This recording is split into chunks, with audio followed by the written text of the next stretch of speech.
இத நான் கண்டிப்பா சொல்லுவேன். இத நான் எதிர்பார்த்தது தான். நேத்து நைட்டே புத்தி வந்து 2 இதில மாத்தி வச்சிருந்தேன். எனக்கு இந்த வேலையே இல்ல. நேத்து சாயந்தரம் ஆயிடுச்சு. சூரியன் அழகா மறைஞ்சிட்டு இருந்துச்சு. அப்ப பாப்பா தூங்கிட்டு இருந்தா. பாப்பாவ தூங்க வச்சுட்டு அப்படியே இவங்களுக்கும் வேலை குடுக்கணும்னு சொல்லிட்டு வேலை குடுத்துட்டேன். இவளுக்கு பெயிண்டிங்கில ரொம்ப இன்ட்ரெஸ்ட் இருக்கனால மீஷோல இந்த கார்ட்போர்ட் வந்து ₹90க்கு ஆர்டர் போட்டிருந்தேன். சூப்பரா வந்துடுச்சுங்க. நிஜமாவே ரொம்ப யூஸ்ஃபுல்லான ப்ராடக்ட்ன்னு தான் சொல்லுவேன். இந்த மாரி சும்மா பேப்பர்ல பெயிண்ட் பண்ணி நம்ம தூக்கி வீசுறதுக்கு இந்த மாதிரி கார்ட்போர்டில பெயிண்ட் பண்ணா ஒரு ஆணியோ சும்மா ஓட்டை போட்டு அதில ஒரு கயிறு கட்டி ஆணியில மாட்டி விட்டோம்னா, அவங்க மெமரியா கண்டிப்பா இருக்கும். இந்த ப்ராடக்ட்டோட லிங்க் வேணும் அப்படின்னா, நீங்க மீஷோல செக் பண்ணி பாருங்க. அப்படி கிடைக்கலன்னா கண்டிப்பா லிங்க்குன்னு சொல்லுங்க. நான் உங்களுக்கு டிஎம் பண்ணி விடுறேன். வீடெல்லாம் அப்படியே கிடந்துச்சு. சரி ஓகே ஃபர்ஸ்ட் வேலை நான் மாவாட்டுற வேலை தான் அப்படின்னு சொல்லிட்டு மாவாட்ட வந்துட்டேன். எப்பவும் ஒரே மாரி மாவாட்டாம இன்னைக்கு வந்து ராகி, அந்த சாமை அரிசி, திணை அரிசி, கம்பு, அப்புறம் கருப்பு உளுந்து, அவலும் போட்டு தான் ஆட்டுவேன் மாவாட்டும்போது எல்லா அப்பவுமே. அதனால இன்னைக்கு வந்து சிவப்பு உள் போட்டு தான் மாவாட்டியிருந்தேன். எல்லாமே ஹெல்த்தியா போட்டு ஆட்டியிருக்கோம். செம்மையா நாளைக்கு செய்ய போறோம் அப்படின்னு சொல்லிட்டு ரொம்ப ஆசையோட எல்லாம் இருந்துட்டு, அப்போ பசிக்க ஆரம்பிச்சிருச்சு. லைட்டா ஒரு அதிரசத்த எடுத்து கடிச்சிட்டே வேலைய செய்ய ஆரம்பிச்சுட்டேன்.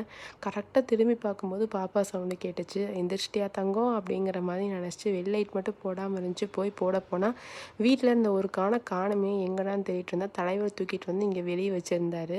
"என்னடா இங்க தூக்கிட்டு வந்து வச்சிருக்க? சாப்பிடாம கூட வச்சு வேஸ்ட் பண்ணிட்ட" அப்படின்னு சொல்லி அவன கேட்டுட்டுருந்தேன். பாப்பா ரொம்ப அழுதோனே சரின்னு சொல்லிட்டு அவள போய் தூக்கிட்டு, நானும் பெயிண்ட் பண்றேன் அப்படின்னு சொல்லிட்டு அவங்க சரியான ஒரே அழுக. அப்ப பெயிண்ட்ட குடுக்க ரொம்ப பயமா இருந்துச்சு. சரி ஓகேன்னு சொல்லிட்டு மஞ்சத்தூள மட்டும் எடுத்து நல்லா மிக்ஸ் பண்ணி குடுத்துட்டேன் அது பெயிண்ட்டா. அதையே வச்சு அவ அடிச்சு விளையாடிட்டு இருந்தா. இத வாயில வச்சாலும் பிரச்சனை இல்லைல அப்படின்னு சொல்லிட்டு தான் இத நான் குடுத்தேன். இந்த மாதிரி ஒரு சாரி பாக்ஸ் குடுத்துட்டோம்னா, அதுக்குள்ள ஃபுல்லா பெயிண்ட் அடிச்சு அவ பேசாம விளையாடிட்டு இருப்பாங்க.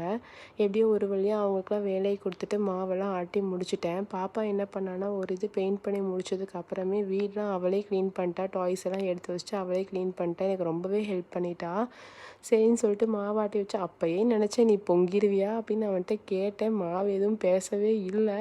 சரி நைட்டுக்கு சப்பாத்தி போடலான்னு சொல்லும்போது எல்லாரும் வந்து கிச்சன்ல நின்னுட்டாங்க. அவங்களே வச்சு சப்பாத்தி போட்டு உருளைக்கிழங்கு குருமா ரெடி பண்ணி எல்லாத்துக்கும் குடுத்துட்டு சாப்பிட்டோம்.